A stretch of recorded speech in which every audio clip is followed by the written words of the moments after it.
Welcome to Jurassic Park. You're gonna need a bigger boat.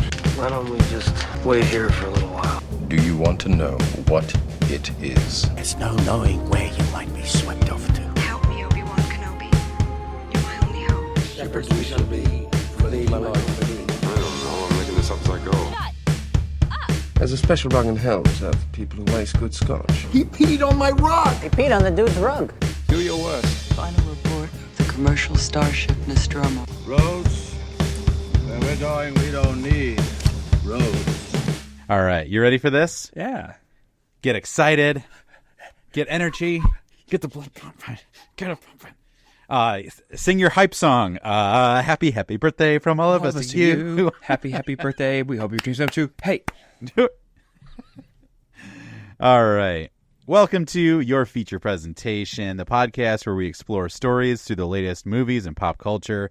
Grab your popcorn and enjoy the show. With me today is Andrew McKay. Hello, Heath. Always a pleasure. Good to see you, buddy. How you doing? Likewise. It's good. Doing great. I mean, we do live together, so That's true.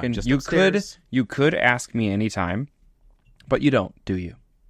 You only ask me when other people are listening. Man. Yeah, we live in the same house, and I don't even care. I don't even care to ask. I don't even care to look. I'm just like, I'm sure he's down there, that little basement gremlin, doing his thing. So just hang out with your studs. Yeah, here they are. We're bearing the lead today.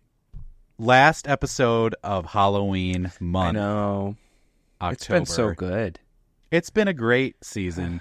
A lot of good episodes, a lot of good movie talk. We talked about how horror is such a fun thing to kind of focus on in October. And just like there's a lot of good horror movies, a lot of good new ones coming out. I think I that's kind of part of my argument when anybody says like, there's not a bunch of good movies coming out or no good movies. I'm like, there's a lot of quality movies in horror coming out. Like, I think it's something to say there. But yeah. And also with the budgeting problems, there's a lot more movies coming out, which is really cool. Yeah, and those movies might not have the marketing campaigns that would get every single person's attention, which is maybe why they don't hear about them. But there are good movies. Yeah, there's still good movies. Hold on to that. All right. So I've got a question. So today we're going to talk about, I've got a question after I say what I'm going to say. Okay. All right. So today's episode, we're talking about non-negotiable scary movies. We have a list of 10 movies that are, if you like horror, if you like Halloween, these are must-sees, right? And before that, we've got movies coming out this weekend. But first, a query I have. Okay. So my question is, which Halloween killer do you think you could take? Okay. So like the classic, any Halloween movie where there is a killer, try to be more interesting than, an accidental killer or something. But what iconic movie killer do you think you could take? Okay. Whoa. I think I could take, what's his name? Ghostface? Yep. Yeah. 17-year-old high school boy. I got it. I think I can do it. You'd love to fight a little boy, wouldn't you? I say that. No, because I am a teacher. Okay, as a teacher, though, is there a couple times students you wanted to... No, but I will say maybe rough them up a that bit. there are actually, I can legit think of several 17-year-old high school boys who I could not take at my own school. Like, some of those guys are huge, very strong. Yeah. So, but Ghostface specifically, like Matthew Lillard, I feel like I could take Matthew Lillard in a fight. Be a little woozy here.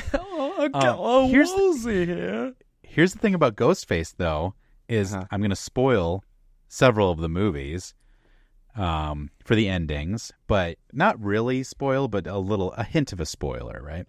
Is most of the time there's two killers in the Scream. Yeah, that's true. So I think you if you're choosing Ghostface, you have to fight two of them. You have to fight two teenage boys. Now they just have knives and they're humans. They are just regular humans. I think my odds would still be the same. I would still take that bet over Jason or Freddy or Michael. Because Michael, specifically, you kind of sign up for your entire life. Yeah. Like 60 to 70 years, you will be pursued by that killer. He's going to hunt you. And you will kill him a couple times, but it won't work. Yeah, I mean, Michael Myers seems like just like an imposing figure. Like no one has really put a threat to him, you know, even if like in the later movies he becomes more like mythical and stuff like that. Yeah. But he's just a guy, but he's still a killer. Like Jason is straight up like magical, like he has resurrection powers, but you can dupe him really easily. That's like true. if you just put on his mom's He's a little sweater. dumb. Yeah. Yeah. You can be like, my favorite one is, is it 5? I think it's 5. It's the kid from the Goonies who was just made famous for his guitar solo, Corey Feldman. Okay. Have you seen that video? Corey Feldman? No, the playing guitar solo? No. I'll look it up after this. It's All right. It's ridiculous. He went on tour with his band, and I'll just leave it at that. It's just Great. Look up stuff. It's crazy. But he's a kid in this Friday the 13th movie, and he's like a he wants to be like a Hollywood makeup artist or something. So he like shaves his head and puts like makeup on himself, and then he's like pretending to be Jason. Like, so he runs down the stairs like, Jason, and he's like, I look like you. And I'm like, how does that confuse the killer though? I'm like, I know He's I'm me. Like, what do you? I'm an original. He does Jason is the puppy dog, just like the tills of He's the like, head. I can't kill me. does he like mimics him or something like that? Yeah. Yeah. So that's a good I think one. you could trick. So here's my answer. I think I could take Chucky. That's a good answer. So, and here's the thing. If it's in tight quarters, no go, because he's going to scurry under the bed. But if I'm like, no, I'm fighting Chucky, I could spread out everything, go to the center of a room, nothing above me. You know what I mean? Like, I'm like, okay. Put some steel toe boots on. Yes. Which I own. You know I own them. Dude. Just kick them. Yep. Bow. Bow. All right. Well, thank you for that. I thought it was a fun little Halloween question. All right. Let's jump in. Let's jump into movies coming out this weekend. So this weekend, we have 2 movies coming out. The first one is called Hit Pig. Clever bounty hunting pig must... I'm sorry. A clever bounty hunting pig must return a dancing elephant to a Las Vegas circus to collect $1 million. However, when the mission goes sideways, he soon realizes that no amount of money is worth losing his newfound friends. That's nice. It looks so bad. I'm sorry. Heath, I'm sorry. This is the movie of the summer. Oh wait, it's fall time. This is the movie of November. It has Jason Sudeikis, not a and bad Rainn Wilson cast. in it. Andy Serkis is in it. Yeah. I love all those people, but it just, man, you watch the trailer and it just does not look good. And it's like the trailer, you would hope that there's some of the best parts of the movie, and it's like, didn't even make me smirk. You know, didn't even make me amused. No, I was just like, I think it looks so bad. I think there's a reason this is in the end of October movie. But that's just me. You got kids, All right, and you're like, I want to see a light movie. That's probably your answer, right? So, yeah, you don't have to Hit Pig. love it. Hit Pig. Hit Pig. Man. All right, second movie is Lost on a Mountain in Maine. Lost on a Mountain in Maine. 12-year-old Don Fendler becomes trapped on a treacherous mountain when a fast-moving when a fast-moving storm separates him from his family. With no food or proper clothing, he begins a desperate fight for survival in the unforgiving wilderness of northern Maine. Director is Andrew Keitlinger. I'm not sure how to say that. You said it perfectly. I did? Awesome. No, I have no idea. We're just doubling down. Oh, okay. He also directed Candyman. What? Oh. No. He directed IMDb is steering me wrong. He directed a movie with the guy from Candyman. That's pretty close. So that's right? cool. That's cool. That's pretty cool. There you have it this weekend. Nice. Yeah, that one also, it's like, it seems just like a family drama. Not something I would get excited about. Unfortunately, I would say if you want to go see a movie this weekend, go see the new Joker movie and figure out why it's so bad. That's your mission. Go see one you caught you didn't catch last weekend. Why is this so bad? Have you seen the new Joker movie? No, I haven't. Me either. Like I said before, I enjoyed the first Joker movie, but I'm just not a huge Batman fan in general. So that's not going to get me there just because it's attached to, just because it's the Joker. And with the bad reviews, and I wasn't really excited about it to begin with. I'm like, I don't feel the need to see it, but maybe I will if I need to go see the movies. Yeah. Go to see the movies. All right, let's Go jump to see the movies. Let's jump right in. Let's here. do it. So we got non-negotiable scary movies. We've got a list that we've decided on together. And yeah, these are just movies we feel like are quintessential Halloween movies.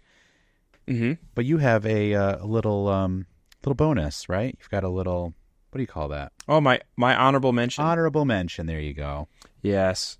So my honorable mention is the It movies, both Chapter 1, Chapter 2, or It and from 2017 and It Chapter 2.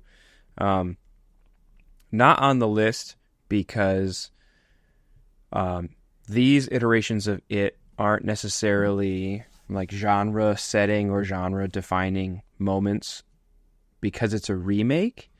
However, I think it's like it is a perfect example of how to do a reboot, how to do a remake of a previously beloved, I don't have to say previously, of a really well-known and beloved horror movie, or was actually the original It was like a TV series, right?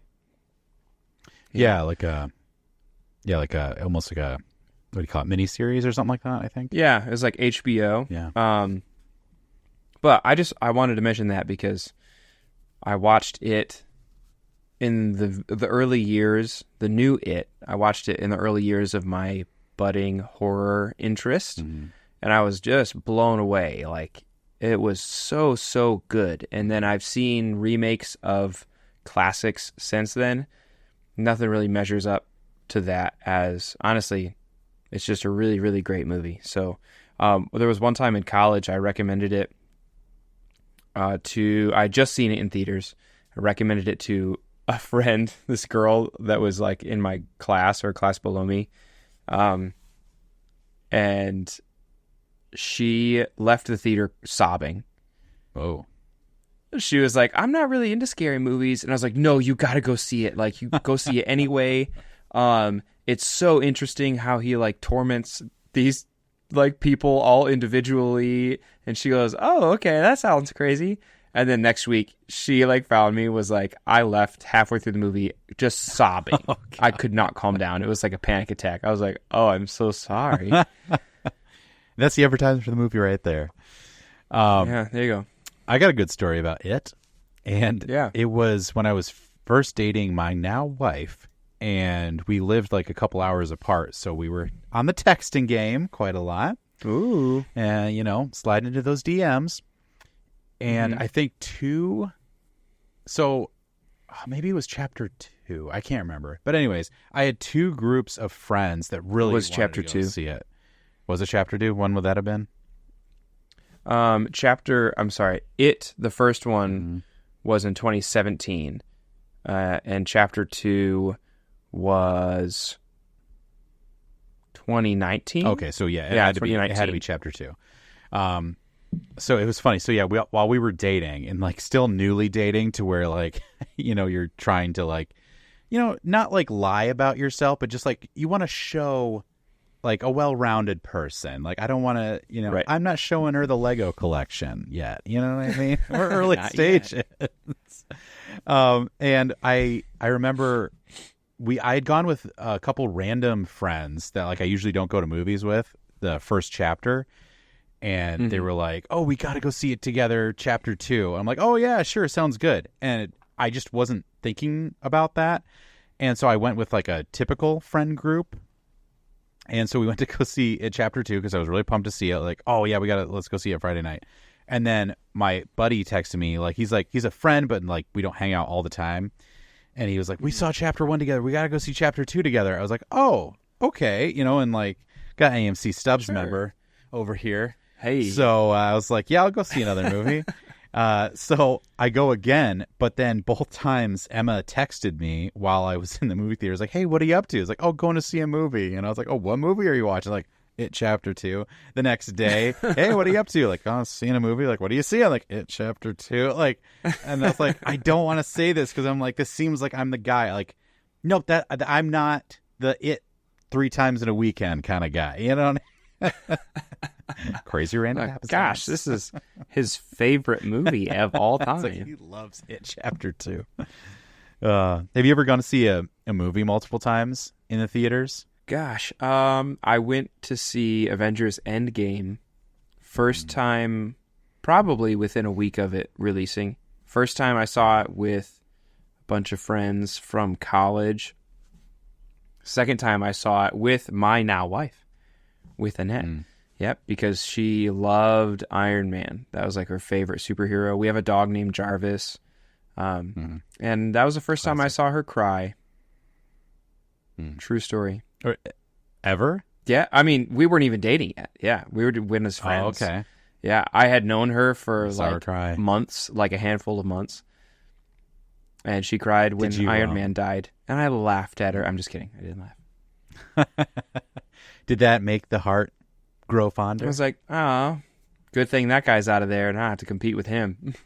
Right. It's like she loves Robert Downey Jr. Yeah. Oh, okay. Too bad he's gone. Oh, too bad. All right, let's jump into this list. So my answer was I saw Return of the King 3 times in the theater, so I am that guy. I'll own that. I'll own that. Yeah, why don't you explain this list to us? Because this is not necessarily... It's not ordered. We're not saying the first one we talk about is the number 10. You know. Yeah. Let me explain. The list we just ordered in a way that we thought would be fluid. So number 10, I'm going to talk about because Heath hasn't seen this movie. Number 9, Don't come Heath at is me. going to talk about because I haven't seen that movie. And then from then on out, no, don't do it. From there on out, 8 down to 1. It's just the flow of conversation we felt like would be good. Not ranking them best to worst or anything like that. We've all seen all of these movies except for the first 2 that we talk about. So that's why they're going first. Yeah. And So, like when you guys are going to come after Andrew, just use the fuel of he loves to beat up high school boys. So use that as your drive. Why do I feel like this is the episode that like someone's going to find like at your school and they're going to be like, "Hey, I found your Mr. And it's McKay. like, I found your it was podcast." Heath. You're like, "Oh no, just skip that one. Skip it. skip the it's a garbage episode. Get rid of it." I love all my students. My students are the best students. Oh, good. Ah. All right. You take that drink, and I'm going to talk while you take that drink. Hey Heath, can I why tell don't you about bring- number 10? Yeah, tell me. Number 10 is The Exorcist. Everyone boo Heath because he's never seen The Exorcist. Boo. Ooh. Myself. Boo. The Exorcist from 1973. Different than I meant it. We're going to keep going. Go ahead. Great job. 2 hours is a long time for this movie. It feels like an eternity. It feels like 2 movies. Essentially, this mysterious entity from like the Middle East that they dig up, dig up like a relic, and it gets stowed in like a closet of this house. A mom and daughter move in, and it possesses a young girl, and the mom is just kind of going through every single thing that she can to try and get her daughter help.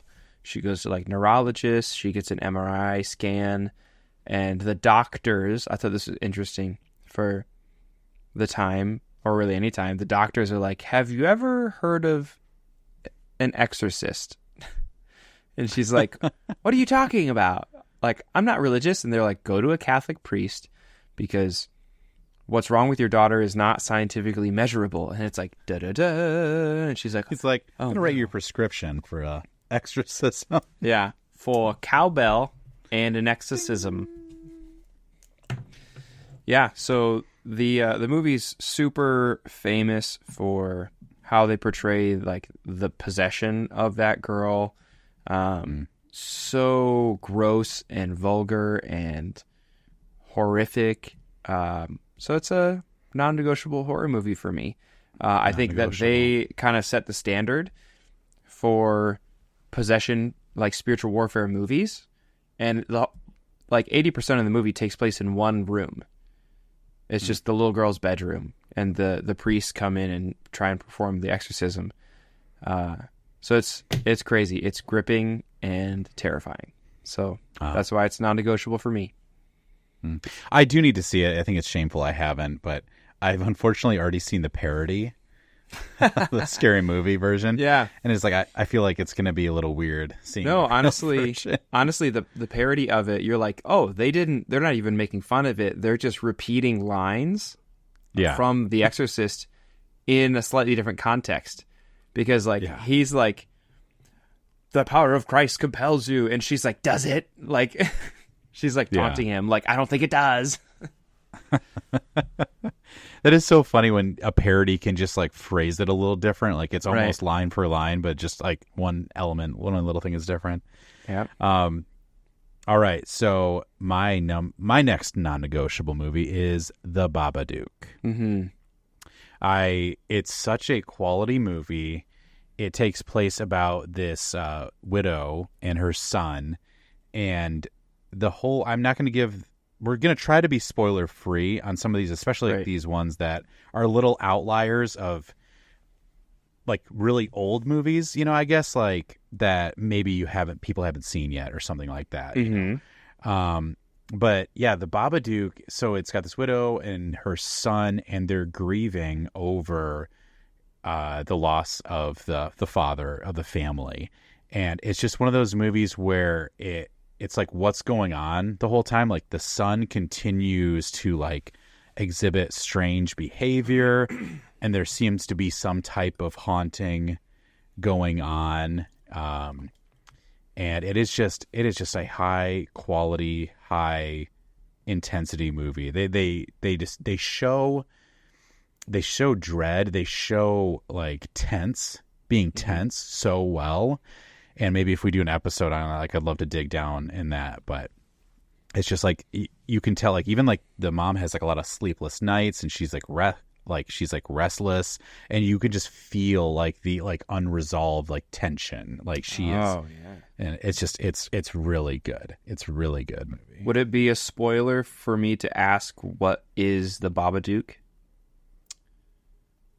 Why don't you watch The Babadook, my friend? Okay, all right. All right, the next movie. I hate it. We made this list together, and I'm always like, oh yeah, we'll make a list. We'll decide on it together. And I'm like, you pick that one. I'm like, Number 8. If you've been a longtime listener of the show, you know how Heath feels about this movie. It's Midsummer. Yeah. My wife also hates this movie. She's in the right. I don't think so. Okay, so my thing, I'll just say this real quick. Okay. It grosses me out too much. That's why I don't like it. Like, I think it's done very well. I'm just like, I hate body horror, but body horror just like gives like, just like it makes my skin crawl. What do you mean body horror? Just like with like literally like the body is just getting mutilated, like that. Oh, got it. Yeah, like that type of violence. Like, What, that grosses you out? You're a weirdo. I mean, we talked a lot of slashers. Like, it's done. Chainsaw, Yeah, or they cut away. You don't actually see it, or like especially in the 70s and 80s. Yeah. It's all right. Sing me the song. Midsummer. Okay, all right. Midsummer, directed by Ari Aster. A24. A24 movie, so you know it's going to be really well done, whether or not, Heath, Whether you like it. I think this is a great example of what Fede Alvarez was talking about when he did press for Alien Romulus. He wanted that movie to make you feel so much that you either loved it for every shot or you hated its absolute guts and you could never watch it again. And that's how I feel about Midsummer. I think it's super common. That's a Fetty good. Fetty good thing to say. Thank you. Fetty good opinions. That's I'm gonna get it, nail it. I feel like it's a super common experience to have with this movie, and most of Ari Aster's movies is like they just get really gross, really troubling. Like this whole movie, it's called Midsummer because one of the attributes of the movie is that the sun is always out. They're out in like Sweden, I think, and for the Midsummer Festival, and the sun does not set. It is basically high noon round the clock. So any of the scary things just happen in broad daylight, which adds a completely like different aspect of horror. So, yep. It's a good movie, but it is be warned. Yeah, Florence Pugh. I guess to give like a slightly more context for the viewers who are like, what is that movie? College friends go to Sweden with a friend they've made in college, and they kind of show up to this village and realize that it's mostly a cult, and really weird, gross, creepy things start happening, but they can't go anywhere because they're out in the middle of nowhere, and they're like, so there's some brainwashing, there's some rituals, and maybe some possession stuff. It's crazy. It's nuts. Yeah. It's nuts. Anyway, next one, Heath. Ironic that you want me to say this one. Alien. Yeah. Alien. The original Alien. We've talked a lot about it on the podcast because it's one of my favorite movies, and it is your favorite movie. I mean, what more could we say about it? It is such a cool 1979, like the aesthetic we talked about. Like I love like sci-fi horror, just like in space, creature, love gross out creature, which some people are going to say like, wait, Alien doesn't gross you out, but Midsummer does. It's like, it's different. I don't know why. It's super different. Yeah. What do you love? Tell us again your love for Alien. I think the thing that drew me in was the originality. First time I watched it, I hadn't seen much of anything like it, which I think that might be like, it was defining for this movie to be made for the horror genre in its originality. But I don't think a lot of people saw that movie and were like, I can make something like this. Like, I can make my version of this. Does that make sense? Oh, yeah. Like, different directors came in for the other Alien movies, but for the most part, the good movies that did, like, space horror until, like, 2016, and there was one movie that really stood out to me that was like space horror, but it was like they had the corner on the market, the whole Alien franchise. Yeah, I don't know. I feel like we just talk about Alien so much. I'm trying to think of something we haven't said, but it's just amazing. The last time I watched it, something that really stood out to me is just how good the practical effects look. When Ripley is leaving, the Nostromo, or is the big part of the ship called the Nostromo as well? Yeah, or that's not just the shuttle ship. No, the whole they take the shuttle. Yeah, they take the shuttle down, but the cargo ship Nostromo. Yeah. Okay. that like she's running through the ship and she's set off the bomb to try to destroy the alien. So she has a timer going down. You can hear the timer going off. The security lights are all going off. She knows the alien is around here somewhere trying to kill her. And she's the last one left. All the lights are going, like there's steam going everywhere, flashing lights. And it just looks so good. And it sounds so good. And Ripley is like gone from like a pretty like clean cut officer to like this grungy, like this is all I have on me kind of thing. Yeah. And it's just such like they've taken so long to set that up. And it looks amazing. Everything, the lighting, the set, like, it looks so good, and that's one of those things. It's so lived in, and it's so everything seems practical. Everything seems like it has a use. But on your point for the sound, I think it's amazing that they could do so much with so little music. Yeah, they can create that whole atmosphere of tension and horror with sirens and flashing lights. And breathing, like Ripley, like running, sprinting down a corridor and then stopping at the edge of it. And like, I don't know if I can turn this corner or not. Like, the tension is built so well often without music, which is really hard to do. Yeah. Yeah, that's a really good point. Have we talked about like George Lucas, like, or John Williams removing music from Star Wars movies? Have we talked about that at all? No. I think this is a fun little fact for like a little Halloween horror section. The Empire Strikes Back, when the Gundarks or the Minox are chewing on the cables, remember? And they're in the Falcon. And they're like, it's Minox out there, like, and they're like looking out the window, and Princess Leia is like looking out the window, and it's like a good jump scare. I think that 30-second scene is such a good little horror part. It's like a jump scare of a monster, but it's like there's no sound, no music. And if you look at the original like audio track, it actually does have music in that part, and they cut it out. And I think that's so cool when they do that. Like, oh, let me write, like John Williams, like, let me write this piece of music, and then it flows through this thing. It's like, you know what would be better? It's just like silence right here. And Star Wars especially is so bombastic, so musical, and just like, I love that they knew when to pull it back. They're like, nope, just silence, because that makes the da-da-da-da, makes it that much better because the absence of music, too. I just think that's such a cool little horror part of Star Wars. I love that. All right. The movie I've referenced that was truly heavily inspired by Alien and did a good job wasn't 2016. It was 2020. It's called Sputnik. It's not rated. It's a Russian horror movie. Really great. Check it out. Nice. Anyway, we'll continue. All right. So the next one we have is The Nightmare on Elm Street. This starts our trope for talking about these movies of like, you have really big actors in like one of the kids in some of horror movies.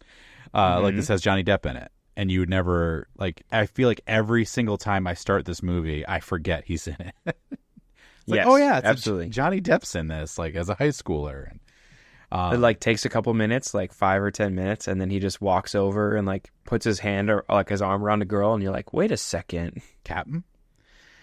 It is, yeah, this is definitely one of those iconic characters. I think you'd say this is probably like the big four of iconic killers. I mean, there are so many of these movies were made. They're always like, we're a couple years out from a remake, kind of one of those movies, like, bringing it back. And Freddy Krueger as the killer, the knife hands for gloves. It's this one's really cool to me too, because I love slasher movies, but this has that psychological, I think, kind of in that vein of It, where it freaks people out with what they are afraid of, and it tries to get them into their dreams and different things like that. Pretty cheesy, but some iconic shots for movies. Oh man, dude, when she's like running through her house and she's trying to run up the stairs, and she steps on a step, and it looks perfect. It is a stair, and her foot just sinks through it because it's like made of mush, and she just like gets caught in it. that I think I paused the movie on my most recent watch. I was like,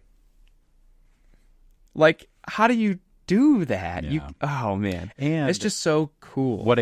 We all have dreams like that. Like, I can't run. Yeah. Like, my legs don't work. Things go bad. Like, it's like, oh, run up the stairs. You can't. It's Jello. Yeah. But like, it's just so amazing because in our age now, there are hundreds of companies who can do that effect, who can make it look that way with CGI, which is in its own right an art and is very tough. But there are hundreds of them, or dozens.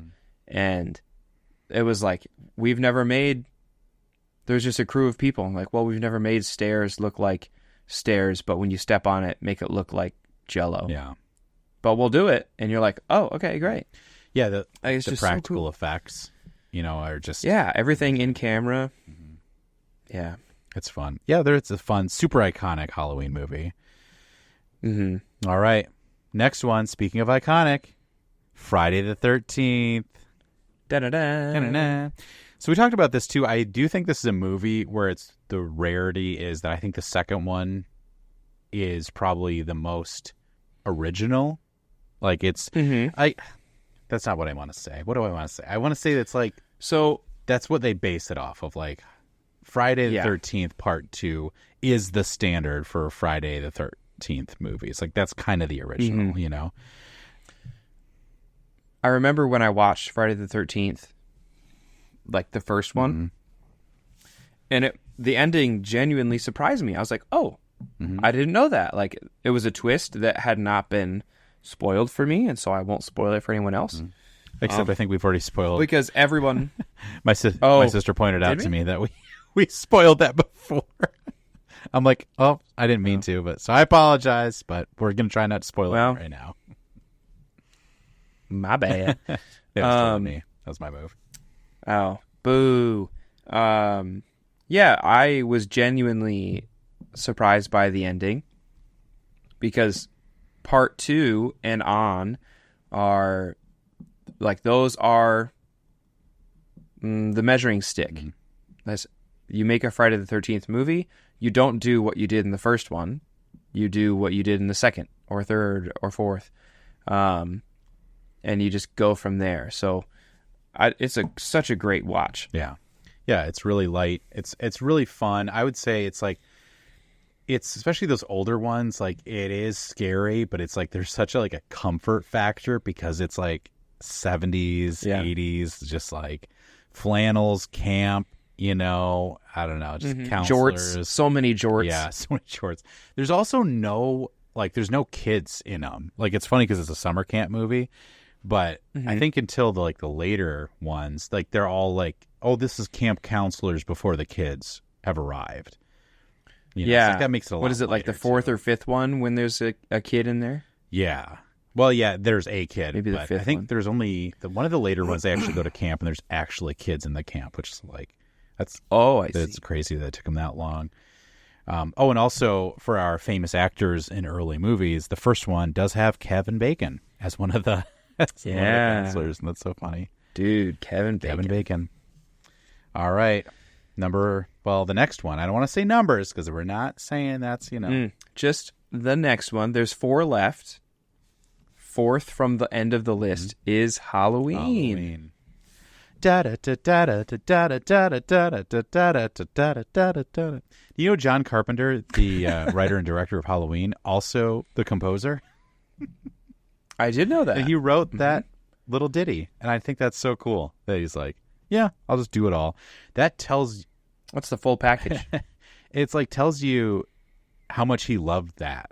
It's like, I want to make this movie. And, we talked about this before because I think Black Christmas has that claim of being like the first slasher. It's so hard to define what was the first because like that was first.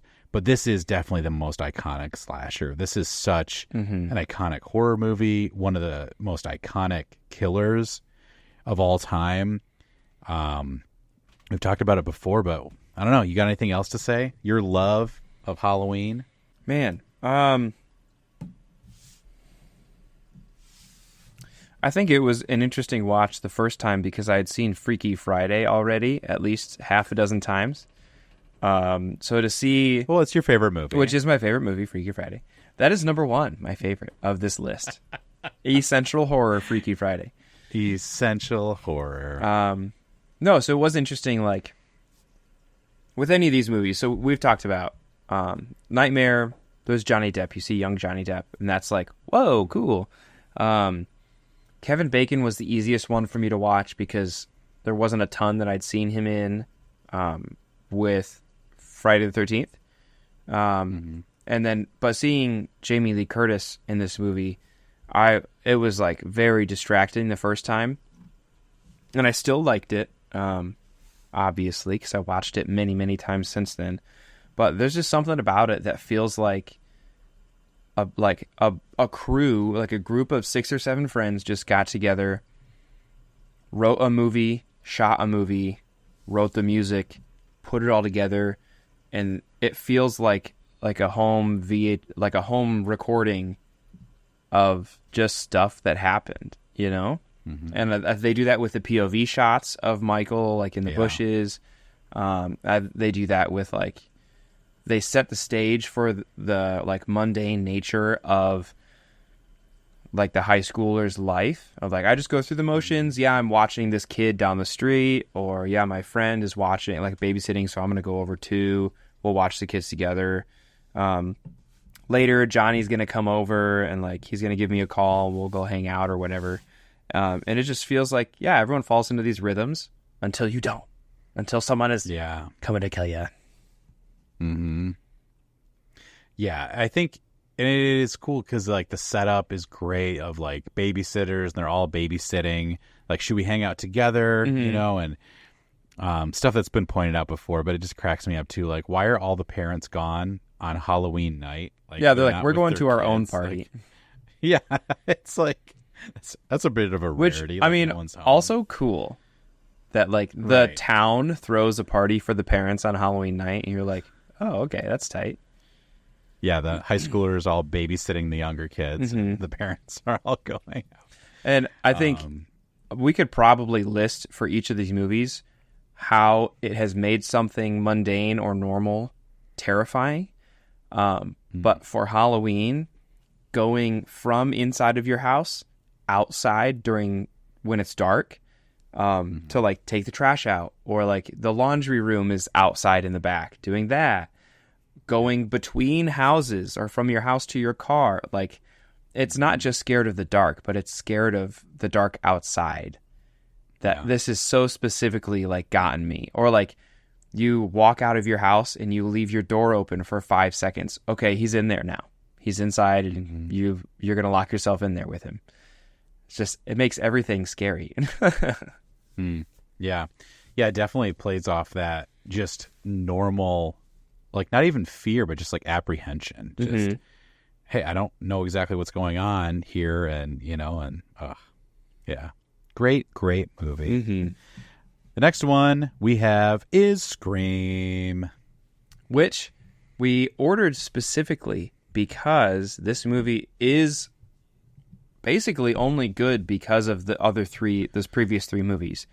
The era of slashers in the 70s, Nightmare, Friday the 13th, Halloween, really took off and did really well. And then you enter the 80s. When was Scream released? 90s? 90s, yeah. Yeah, so then the 80s enter, and all of those movies are in their 3rd, 4th, 5th, or even like a reboot kind of space. There's crossovers, like the genre has plummeted hardcore, and so there's tropes. And Scream is a terrific non-negotiable horror movie because it knows it's a horror movie, and it acknowledges that through the whole thing. And that's what makes it spectacular. It makes it just incredible. Yeah, it takes, like, we talked about, you know, how cool it would have been to be be able to watch movies when you're getting something every year, because these horror movies were pumping them out so quick. Like, I'm going to go see the latest Friday the 13th movie because you knew what you were coming, like what you had coming. And, you know, But then it's so cool that Scream came out in a time. So it was 96, and it was very much playing off of those old tropes. I mean, I always tell people, like, that's probably one of my favorite horror movies, especially, like, one that's still, I mean, it's in the 90s, so it's still old, but it's still, like, 30 years newer than some of the classic horror movies, you know? Or even older than that with some of, like, the classic, like, Hammer Mill stuff. But it really, you have to watch others first, I would say, because it does spoil Friday the 13th. It talks about Halloween, and it makes Scream more fun if you've already seen those movies. Yeah. Because they talk about, like, all these classic horror movies and like tropes within them and different styles, and just like they play off of he's frustrated because the girl in the movie won't turn around and the killer's right behind her. But while he's saying this, there's a killer right behind him. Like, it's so fun. And like, yeah, I love that movie.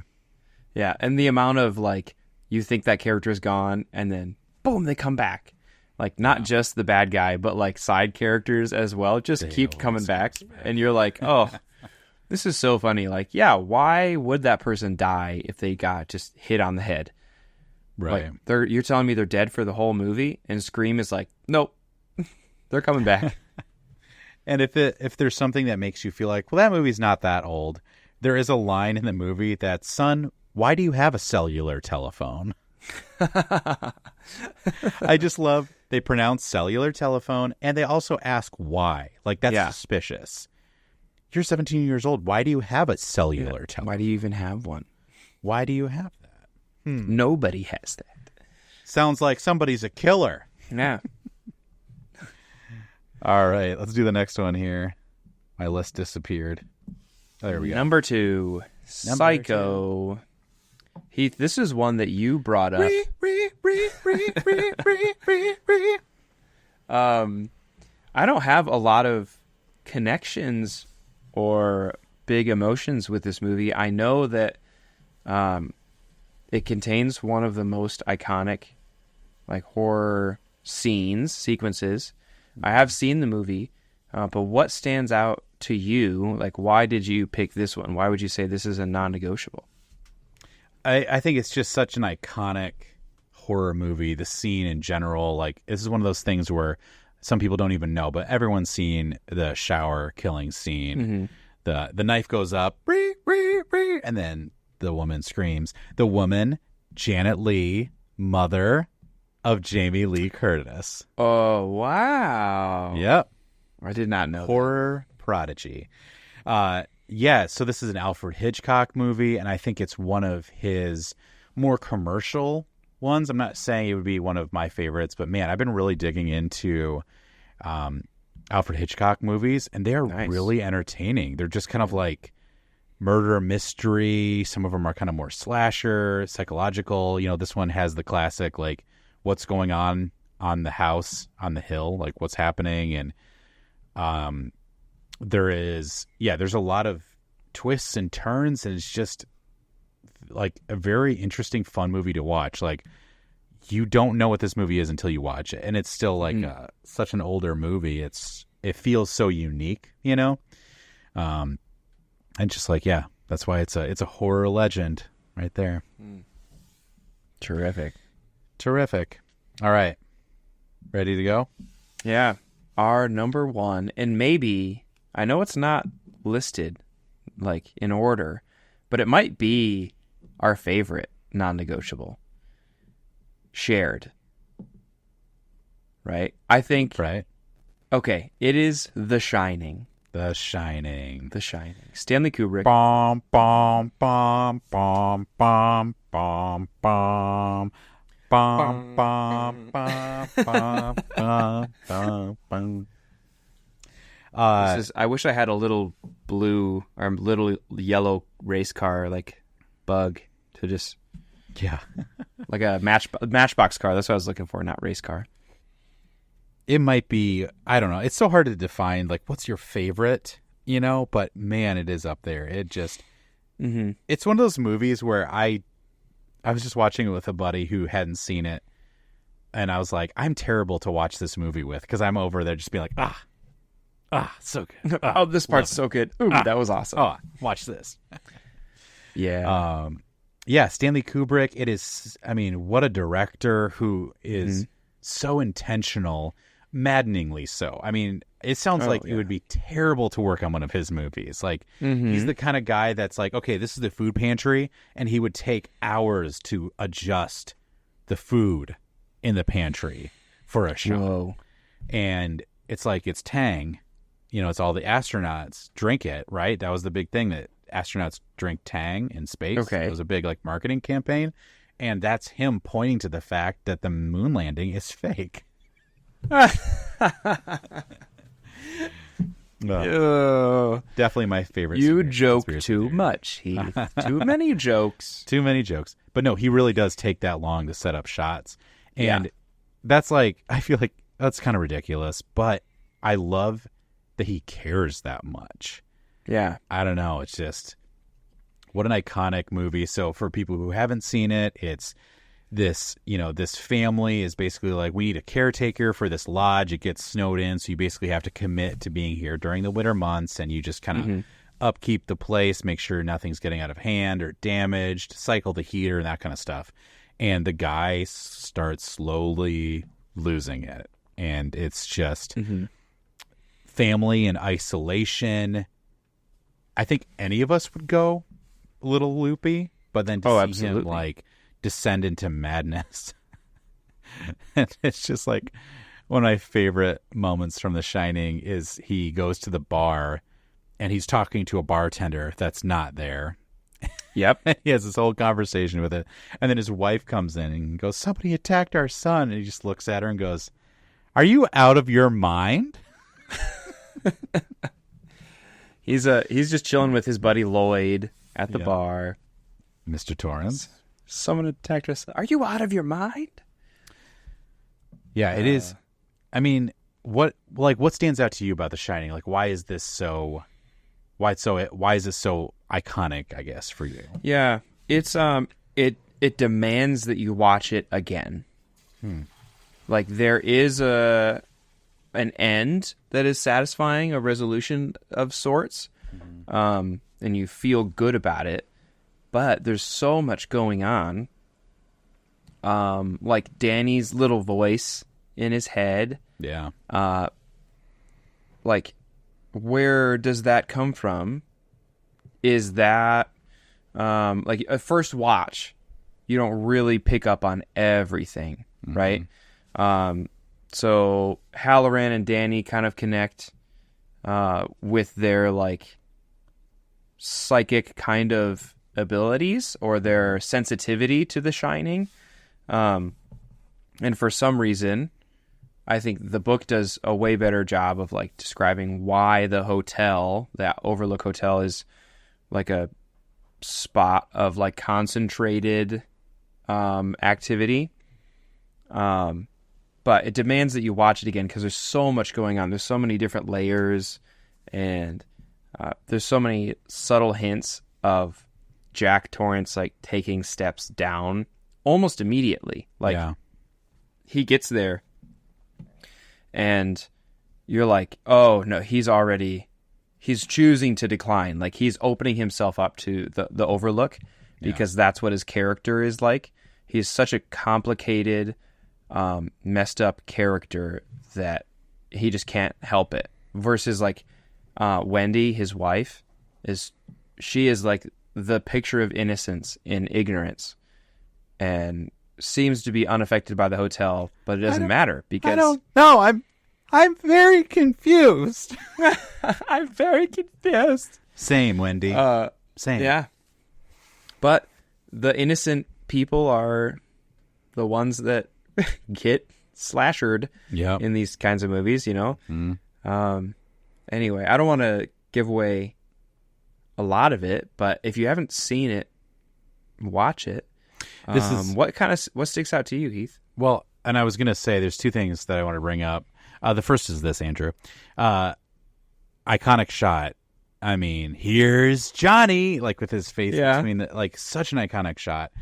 And he's chopping down a door. And one of my favorite facts, I probably said it on our last pod, is that Jack Nicholson used to be a volunteer firefighter, and so they gave him an axe and then a fake, like a prop door, and he was cutting through them too fast. So they had to put a real door in there to make it like look real. I do remember this. Yeah. Like, I think because he knew how to do it. Yeah. And it's like, man, you see him. It's so cool to see actors prep before their scenes. There was like a reel going around of like Leonardo DiCaprio off of like Wolf of Wall Street. And he's like, have you seen that? He's like looking down and he's like, his hand is out. Like but he's like looking down. They go like 3, 2, 1, action. And then his head pops up and he shakes the guy's hand. He's like, "Welcome everyone." You know, he's like goes into character. Oh, cool. I don't know. It's I've just not a really seen that. it's just a cool thing to see like actors the moment before they start acting. You know. Yeah. And there's another video. It's kind of been going around of Jack Nicholson about to chop that door down, and he's just like he's just like he's just like going nuts. Yeah. And he's just like jumping up and down. And unlike I would say, like there's an element of we talked about with the Texas Chainsaw Massacre that's like this seems like a dangerous, not good situation. Like, oh, we got this girl to act so terrified. It's like because you terrified her. That's not acting, right? You know. That's not good directing, but like to see someone like Jack Nicholson, and I'm not saying like he's always been a good guy or whatever, but just to see him being like, I'm just going to psych myself up because I'm going to have to like go at this door like a demon out of hell, you know? And so he's just like, he's just like bouncing on his feet and he's like holding the axe. He's like, all right, here we go. And then like, you know, I don't know. That kind of stuff is really interesting to me to see actors get into it. It's like, it's astounding the like journey you have to go through as an actor, where like that shoot for him going absolutely psycho crazy with an axe, no spoilers, he was psycho with an axe. Yeah, whoops. It takes a couple days, so he's got to be at like 11 out of 10 for days filming, and he's got to hype himself up. He has to get himself up here. And then he has to keep that energy of like, I am losing my mind for the entire day. And that just sounds like, I don't think I'd be able to do that. That takes so much devotion and so much willpower. Yeah. It's incredible. They talk about on the Lord of the Rings behind the scenes, how the ending of the Return of the King, when the 4 hobbits, they're saying goodbye to a certain hobbit. I won't spoiler it. Oh, wow. Spoiler it. I won't spoiler it, so don't worry. My car will stay in the garage. I'm not going to spoiler it. But yeah, what hobbit leaves Middle Earth? Oh, who knows? No. But they just like this whole scene of them saying goodbye, and they're like crying and like they're like all these emotions, and they shot it. I can't remember. It was like at least a full day of shooting. And back when this is filmed, they can't check the dailies until after, and there was like a mark on the screen or something like that. It was like all unusable footage. Oh, so they had to do it again. And like they talked on this interview, how it was like the worst filming experience they've ever had. And it's crazy how sometimes you don't know in movies that you love or these amazing movies, like what it took. Or what took so long. It's like that 5-second scene or that 1-minute scene is like sometimes those are the hardest to get, you know, because they were the most important, you know.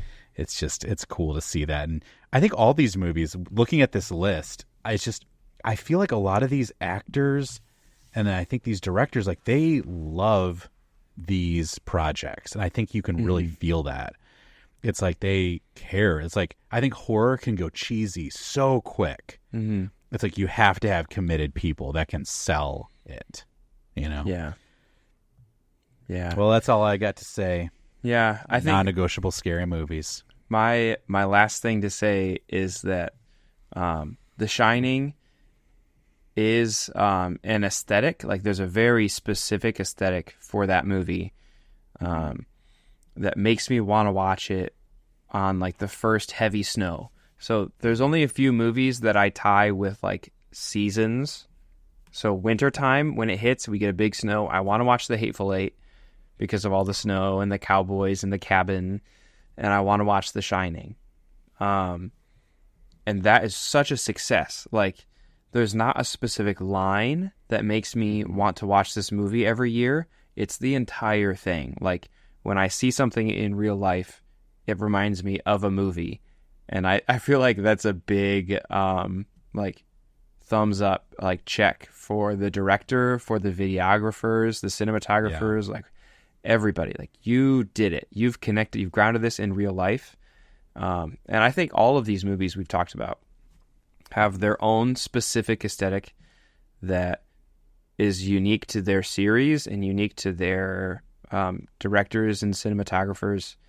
And they just remind you of different points in your life or different times of the year. Like Alien will always remind me of Halloween Day, and so will Halloween, those two. So yeah, there's just fun aesthetics with all of them. Yeah, it's fun to go through. I think both of us, as people who love to rewatch movies, it's so fun to have like, oh, I can't watch that until October, and then it's like all going out, you know. But that's fun, especially last year. I was thinking about that when you said the first snow with The Shining. I think last year was the perfect Halloween to watch The Shining on, because it snowed. It snowed. We're in northern Michigan, and it snowed on Halloween.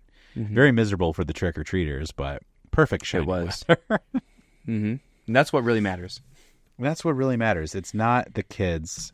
It's not the high schoolers that Andrew wants to beat. It's my movie experience. Yes, absolutely. Well, next week we've got best summer movies. And so we're going to take a little dip into that last bit of sun up here in northern Michigan. I think someone told me we had like 44 consecutive days of no sun last winter. So we might have to be taking the deep breath before we go under our little snow blankets. So we had a movie summer list, that movies we were excited about. And so we're just going to kind of go over like, what was our favorite movies of the summer, or some disappointments. That's going to be a fun time. So that's up next week. So Andrew, my friend, take us home.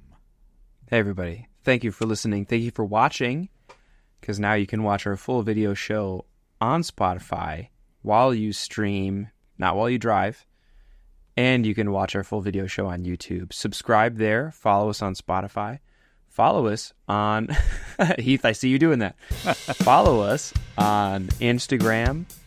It's always fun to have you interact with us there. Give us suggestions. Answer any question we might pose to you. As always, go see a movie. Go see a movie.